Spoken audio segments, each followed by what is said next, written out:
ನಮಸ್ತೆ ಮಿತ್ರರೇ, ಇವತ್ತು ನಾನು ನಿಮಗೆ ತುಳಸಿ ಪೂಜೆಯ ದಿನ ನಾನು ಮಾಡಿದಂತಹ ಈ ಹಸಿ ಹಳದಿಯನ್ನು ಯೂಸ್ ಮಾಡಿ ನೋಡಿ. ಇದು ಶುಂಠಿ ಹಾಗೆ ಇರ್ತದೆ, ಹಳದಿ ನಿಮಗೆ ಗೊತ್ತಿರ್ಬೋದು. ಹಳದಿಯ ಎಲೆಯ ಇದರ ಅಡಿಭಾಗದಲ್ಲಿರುವಂತಹ ಈ ಹಸಿ ಹಳದಿಯನ್ನು ಯೂಸ್ ಮಾಡಿ ಹಳದಿ ದೋಸೆ, ಅಂದರೆ ಸ್ವೀಟ್ ಹಳದಿ ದೋಸೆ, ಟರ್ಮರಿಕ್ ದೋಸೆ, ಸ್ವೀಟ್ ನಾವು ಬೆಲ್ಲ ಹಾಕಿ ಮಾಡುವಂಥ, ಬೆಲ್ಲ ಮತ್ತು ತೆಂಗಿನಕಾಯಿ ಹಾಕಿ ಮಾಡುವಂತಹ ಈ ಸ್ವೀಟ್ ದೋಸೆಯನ್ನು ಮಾಡಿದ್ದೇನೆ. ಇದನ್ನು ಯಾವಾಗ ಅಪ್ಲೋಡ್ ಮಾಡಲಿಕ್ಕೆ ಆಗ್ತದೆ ಗೊತ್ತಿಲ್ಲ. ತುಳಸಿ ಪೂಜೆ ಆದ ಮೇಲೆ 2 ದಿವಸದ ನಂತರವೂ ಮಾಡ್ಬೋದು, ನನಗೆ ಗೊತ್ತಿಲ್ಲ ಯಾವಾಗ ಮಾಡ್ತೇನೆ. ಆದರೆ ಬಹಳ ಟೇಸ್ಟಿಯಾಗಿರ್ತದೆ ಮತ್ತು ಆರೋಗ್ಯಕರವೂ ಹೌದು. ಹಾಗಿರುವಾಗ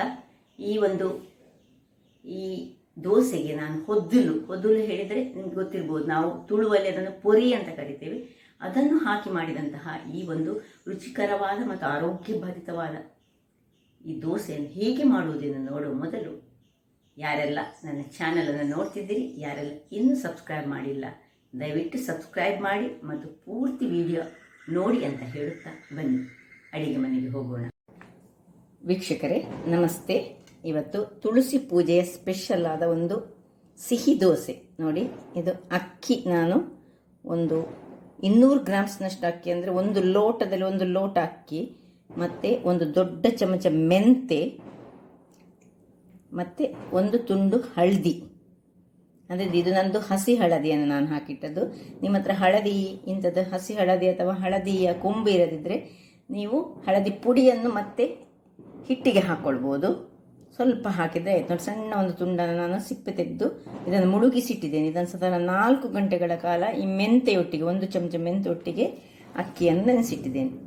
ಈಗ ಇಲ್ಲಿ ಈ ಹೊದಲು, ನಾವು ಪೊರಿ ಅಂತ ಹೇಳ್ತೇವೆ ಕರಾವಳಿಯವರು, ಈ ಪುರಿಯನ್ನು ನಾನೊಂದು 10-15 ನಿಮಿಷಗಳ ಮೊದಲು ಇದನ್ನು ನೆನೆಸಿಟ್ಟಿದ್ದೇನೆ. ಇದು ಹೊದ್ದುಲು ಸಹ ಹೇಳ್ತೇವೆ ನಾವು ಇದಕ್ಕೆ. ಮತ್ತು 1 ತೆಂಗಿನ ಕಾಯಿಯಲ್ಲಿ ಅರ್ಧ ಗಡಿಯಷ್ಟು ತೆಂಗಿನ ತುರಿಯನ್ನು ತೆಗೆದುಕೊಂಡಿದ್ದೇನೆ. ಮತ್ತು ಒಂದು 100 ಗ್ರಾಮ್ಸ್, ನಿಮಗೆ ಸ್ವಲ್ಪ ಹೆಚ್ಚು ಸಿಹಿ ಬೇಕಿದ್ರೆ ಇದರಲ್ಲಿ ಮಾತ್ರ 75 ಗ್ರಾಮ್ಸ್ನಷ್ಟು ಬೆಲ್ಲ ಉಂಟು. ಈಗ ಇವುಗಳನ್ನೆಲ್ಲ ಒಂದು ಮಿಕ್ಸಿಗೆ ಹಾಕ್ಕೊಂಡು ನಾವು, ಅಥವಾ ನಿಮ್ಮ ಹತ್ರ ಕಡಿಯುವ ಕಲ್ಲಿದ್ದರೆ ಕಡಿಯುವ ಕಲ್ಲಲ್ಲಿ ಮಾಡ್ಬೋದು, ಅಥವಾ ಗ್ರೈಂಡರ್ ಇದ್ದರೆ ಗ್ರೈಂಡರಲ್ಲಿ ಮಾಡ್ಬೋದು. ಅಕ್ಕಿ ಮತ್ತು ನೋಡಿ, ಇದನ್ನು ಸ್ವಲ್ಪ ಗುದ್ದಿಕೊಂಡು ಹಾಕ್ಕೊಳ್ತೇನೆ ನಾನು. ಮೆಂತೆ, ಅಕ್ಕಿ, ತೆಂಗಿನ ತುರಿ, ಬೆಲ್ಲ ಎಲ್ಲ ಒಟ್ಟಿಗೆ ನಾವೀಗ ಗ್ರೈಂಡ್ ಮಾಡಿಕೊಳ್ತಿದ್ದೇವೆ. ಬೆಲ್ಲ ನಿಮಗೆ ನೋಡಿ ಎಷ್ಟು ಸಿಹಿ ಬೇಕು ಆ ಸಿಹಿಯ ಪ್ರಕಾರ ಮಾಡಿಕೊಳ್ಳೋದು. ಮತ್ತು ಇನ್ನು ಈ ಹೊದ್ದಲು ಎಲ್ಲ ಒಂದ್ಸ ಒಟ್ಟಿಗೆ ನಾವು ಒಳ್ಳೆ ಫೈನಾದ ಬ್ಯಾಟರ್ ಮಾಡಿಕೊಂಡು ನಾನೀಗ ತರ್ತೇನೆ. ವೀಕ್ಷಕರೇ ನೋಡಿ, ನಾನು ಮಿಕ್ಸಿಯಲ್ಲಿ ಇದನ್ನು ಚೆನ್ನಾಗಿ ಗ್ರೈಂಡ್ ಮಾಡಿ, ಫೈನಾಗಿ ಗ್ರೈಂಡ್ ಮಾಡಿ ತಂದು ಹೇಗೆ ನೋಡಿ, ಈ ಎಲ್ಲವೂ ಹಾಕಿದ್ರಿಂದಾಗಿ ಈ ಹಳದಿಯ ಕಲ್ಲರ್ ನೋಡಿ ಏನು ಚೆನ್ನಾಗಿ ಬಂದಿದೆ. ನಾನು ಹಸಿಯಾದ ಎಲ್ಲವನ್ನು ಹಾಕಿದ್ದು, ಹೀಗೆ ಕಲ್ಲರ್ ಬಂದಿದೆ ನೋಡಿ. ಈಗ ಇದನ್ನು ಫರ್ಮೆಂಟ್ ಆಗಲಿಕ್ಕೆ ನಾವು ಒಳ್ಳೆ ಸ್ವಲ್ಪ ಉಪ್ಪನ್ನು ಹಾಕ್ಕೊಂಡು, ಅಥವಾ ಬೇಕಿದ್ರೆ ನೀವು ಬೆಳಿಗ್ಗೆ ಸ್ವಲ್ಪ ಹಾಕಿದರೆ ಸಾಕ್ತದೆ, ಈಗ ಹಾಕಿದರೆ ಸಹ ನಡೀತದೆ. 2 ಸಹ ಒಂದೇ. ತುಂಬ ನೀರು ಮಾಡ್ಕೊಂಡು ಇಡಬೇಡಿ. ಹೇಗೆ ನಾವು ಈ ಉದ್ದಿನ ದೋಸೆಯ ಹಿಟ್ಟು ಮಾಡ್ತೇವೆ ನೋಡಿ, ಆ ಥರದಲ್ಲಿ ಇದನ್ನು ಸ್ವಲ್ಪ ಚೆನ್ನಾಗಿ ಕಲಡಿಸಿಕೊಂಡು, ನಾನು ಸ್ವಲ್ಪ ಉಪ್ಪನ್ನು ಈಗ ಹಾಕ್ಕೊಳ್ತೇನೆ. ಯಾಕೆ ಹೇಳಿದರೆ ಉಪ್ಪು ಹಾಕಿ ಇಟ್ಟರೆ ಬೆಳಿಗ್ಗೆ ಒಳ್ಳೆ ಆಗ್ತದೆ ನೋಡಿ. ಸ್ವಲ್ಪ ಉಪ್ಪನ್ನು ಹಾಕ್ಕೊಂಡು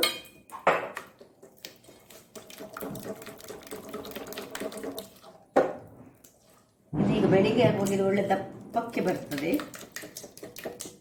ನೀವು ಹೆಚ್ಚಿನ ಪ್ರಮಾಣದಲ್ಲಿ ಮಾಡಿಕೊಳ್ಬೋದು. ನೋಡಿ ಏನು ಚೆನ್ನಾಗಿ ಬಂದಿದೆ ನೋಡಿ, ಕಲ್ಲರ್ ತುಂಬ ಚೆನ್ನಾಗಿದೆ.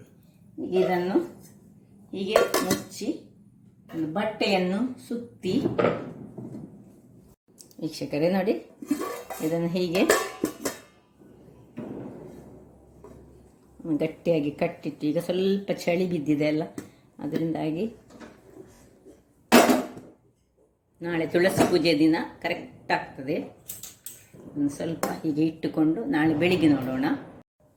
ವೀಕ್ಷಕರೇ ಇಲ್ಲಿ ನೋಡಿ, ನಿನ್ನೆ ರಾತ್ರಿ ಇಟ್ಟಂತಹ ನಮ್ಮ ಟರ್ಮರಿಕ್ ದೋಸೆ, ಅಂದರೆ ಹಲ್ದಿಯಿಂದ ಮಾಡಿದಂತಹ ದೋಸೆ. ನೋಡಿ ಹೀಗೆ ಬಂದಿದೆ. ನಾನು ತೋರಿಸ್ತೀನಿ ನಿಮಗೆ ಹೇಗೆ ನೋಡಿ. ನೋಡಿ ಹೀಗೆ ಹೀಗೆ ಸಾಧಾರಣ ಇದು ಫರ್ಮೆಂಟ್ ಆಗಿದೆ. ಬೆಲ್ಲ ಉಂಟು, ತೆಂಗಿನಕಾಯಿ ಉಂಟು, ಮತ್ತು ಇದರಲ್ಲಿ ನಾವು ಹೊದಲನ್ನು ಹಾಕ್ಕೊಂಡಿದ್ದೇವೆ. ಸಪೋಸ್ ನಿಮಗೆ ಇನ್ನೂ ಸಹ ತುಂಬ ಇದರಲ್ಲಿ ಹೋಲ್ಗಳು ತುಂಬ ಬೇಕಿದ್ರೆ ನೀವು ಬೇಕಿದ್ರೆ ಒಂದು 1/4 ಚಮಚದಷ್ಟು ಬೇಕಿಂಗ್ ಸೋಡಾವನ್ನು ಇದಕ್ಕೆ ಯೂಸ್ ಮಾಡ್ಬೋದು. ನಾನೀಗ ಯೂಸ್ ಮಾಡ್ತಿಲ್ಲ. ಈಗ ನಾನು ಇಲ್ಲಿಂದು ಗ್ಯಾಸ್ ಸ್ಟವನ್ನು ಆನ್ ಮಾಡಿ ಕಾವಲಿಯನ್ನು ಬಿಸಿಯಾಗಲಿಕ್ಕೆ ಇಡ್ತೇನೆ. ವೀಕ್ಷಕರೇ, ಇಲ್ಲಿ ನೋಡಿ ಕಾವಲಿ ಬಿಸಿಯಾಗಿದೆ. ಇಲ್ಲಿ ಇನ್ನೊಂದೇ ಹೀಗೆ ಸ್ವಲ್ಪ ತಿರುಗಿಸಿಕೊಂಡು ನೋಡಿ, ಈ ಅಳತೆ ಬೇಕು ನನಗೆ. ಹೀಗೆ ಪೋರಿಂಗ್ ಕನ್ಸಿಸ್ಟೆನ್ಸಿ ಬೇಕು. ಈಗ ಒಂದು ಫುಲ್ಲು ಸೌಂಟಿನಷ್ಟು ತೆಗೆದುಕೊಂಡು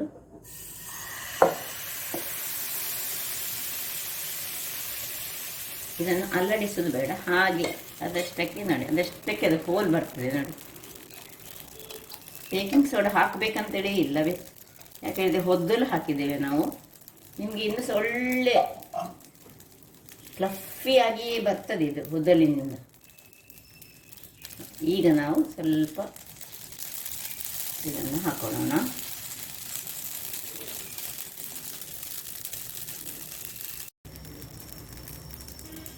ಈಗ ತುಪ್ಪವನ್ನು ನಾನು ಮೇಲಿಂದ ಹಾಕೊಂಡಿದ್ದೇನೆ. ಒಂದು ಮುಚ್ಚಳವನ್ನು ಮುಚ್ಚಿಕೊಳ್ಳೋಣ. ಈ ಮುಚ್ಚಳ ಸ್ವಲ್ಪ ಉರಿ ಸಣ್ಣದಿರಲಿ, ಯಾಕೆ ಹೊದಲು ಹಾಕಿದ ಕಾರಣ ಉರಿ ತುಂಬ ದೊಡ್ಡದು ಮಾಡಬಾರ್ದು ನಾವು.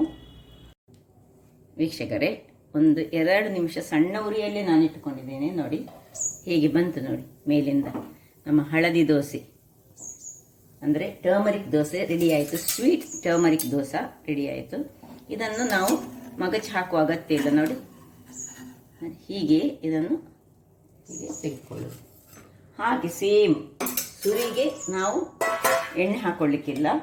ನೋಡಿ, ಒಂದು ಫುಲ್ ಈಗ ದೊಡ್ಡ ಉರಿ ಮಾಡಿಕೊಳ್ಬೇಕು. ಯಾವಾಗ ನಾವು ಹಾಕ್ಕೊಳ್ತೇವೆ ಆಮೇಲೆ ಸಣ್ಣ ಉರಿ ಮಾಡಬೇಕು. ನೋಡಿ, ಒಂದು ಫುಲ್ಲು ನಾನು ಈಗ ತೆಗೆದುಕೊಂಡು, ಏನು ಅಲ್ಲಾಡಿಸೋದು ಬೇಡ, ಜಸ್ಟ್ ಹೀಗೆ ಮಾಡಿದರೆ ಆಯಿತು. ಈಗ ಕಣ್ಣು ಬಂದ ಮೇಲೆ ನಾವು ಅದಕ್ಕೆ ಈ ಉರಿಯನ್ನು ಸಣ್ಣಗೆ ಮಾಡಬೇಕು. ಅಷ್ಟು ತನಕ ಉರಿ ದೊಡ್ಡದೇ ಇರಬೇಕು. ಈಗ ಕಣ್ಣು ಬರಲಿ, ಆಮೇಲೆ ನಾನು ಇದನ್ನು ಇದರ ಮೇಲೆ ತುಪ್ಪವನ್ನು ಹಾಕ್ಕೊಳ್ತೇನೆ. ಆಮೇಲೆ ಮುಚ್ಚಳವನ್ನು ಮುಚ್ಚಿ ಉರಿಯನ್ನು ಸಣ್ಣದು ಮಾಡಿ ಬೇಯಿಸಿಕೊಳ್ತೇನೆ. ನೋಡಿ, ಕಣ್ಣು ಬಂತು. ಕಣ್ಣು ಬರುವಾಗ ಇನ್ನು ತುಪ್ಪವನ್ನು ಇದರ ಮೇಲಕ್ಕೆ ಪ್ಲಸ್ ಸೈಡಿಗೆ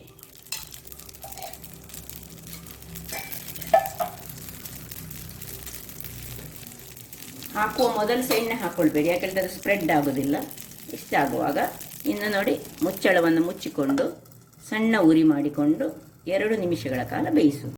ನೋಡಿ ವೀಕ್ಷಕರೇ, ನೋಡಿ 2 ನಿಮಿಷಗಳ ಕಾಲ ಸಣ್ಣ ಉರಿಯಲ್ಲಿ ಬೇಯಿಸ್ತೇನೆ. ಈಗ ಬೇಕಿದ್ರೆ ಸ್ವಲ್ಪ ದೊಡ್ಡದಕ್ಕೆ ಮಾಡಿಕೊಳ್ಳಿ. ಇಲ್ಲಿ ಉರಿಯನ್ನು ನಾವು ಫ್ಲೇಮನ್ನು ಇಟ್ಟುಕೊಳ್ಳೋದ್ರಲ್ಲಿ ಉಂಟು. ಈ ಹಳದಿ ದೋಸೆ ನೋಡಿ, ಇದರ ಕೆಳಗಿನ ಭಾಗ ಸಹ ನೋಡಿ ಏನು ಚೆನ್ನಾಗಿ ಬಂದಿದೆ ನೋಡಿ, ಅಷ್ಟೇ ಸ್ಮೂತಾಗಿ ಸಹ ಉಂಟು. ಈಗ ಇದು ರೆಡಿ ಆಗ್ತಾ ಬಂತು ನೋಡಿ. ಇನ್ನು ಇದನ್ನು ಸಹ ತೆಗೆದುಕೊಳ್ಳೋಣ.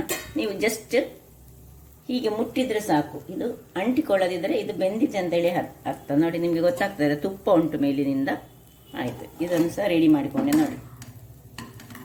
ನಿಮಗೆ ಬೇಕಿದ್ರೆ ನೀವು ಇದನ್ನು ಅಡಿಮೇಲೆ ಸಹ ಮಾಡಿಕೊಳ್ಬೋದು. ಆದರೆ ಅಡಿಮೇಲೆ ಮಾಡಿದರೆ ಈ ಹೋಲ್ ಬರುವುದು ಕಡಿಮೆ ಆಗ್ತದೆ.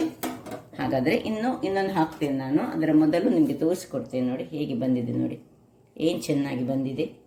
ಸುಲಭ ರೀತಿಯಲ್ಲಿ ಎಂಥ ಪರಿಮಳ ಅಂದರೆ ಇದರಲ್ಲಿ ಮೆಂತೆ ಉಂಟು ಮತ್ತು ಹಳದಿಯನ್ನು ನಾನು ಹಸಿ ಹಳದಿಯನ್ನು ನಾನು ನಿಮಗೆ ಹಾಕಿ ತೋರಿಸಿದ್ದು. ನಿಮ್ಮ ಹತ್ರ ಹಸಿ ಹಳದಿ ಇರದಿದ್ದರೆ ನೀವು ಹಳದಿಯ ಪೌಡರ್ ಹಾಕಿದರೆ ಸಹ ನಡೀತದೆ, ಅಥವಾ ಹಳದಿಯ ಕೊಂಬು ಬರ್ತದೆ, ಅದನ್ನು ಸಹ ನೀವು ಯೂಸ್ ಮಾಡ್ಬೋದು. ಹಾಗಾದರೆ ನೋಡಿದ್ರಲ್ಲ ವೀಕ್ಷಕರೇ, ಎಷ್ಟು ಸ್ಮೂತಾದ ಮೃದುವಾದ ನೋಡಿ. ಇದಕ್ಕೆ ಚಟ್ನಿ ಬೇಡ, ಏನು ಬೇಡ. ಹಾಗಿರುವಾಗ ನನ್ನ ಈ ಕುಕಿಂಗ್ ಚಾನಲ್ ನಿಮಗೆ ಇಷ್ಟ ಆದರೆ ಬೋಳೂರು ಸುವರ್ಣ ಚಾನಲನ್ನು ಲೈಕ್ ಮಾಡಿ, ಶೇರ್ ಮಾಡಿ ಹಾಗೂ ಸಬ್ಸ್ಕ್ರೈಬ್ ಮಾಡಿ. ಹಾಗೂ ನನ್ನ ಇನ್ಸ್ಟಾಗ್ರಾಮ್ ಪೇಜನ್ನು ಫಾಲೋ ಮಾಡಿ. ಧನ್ಯವಾದಗಳು.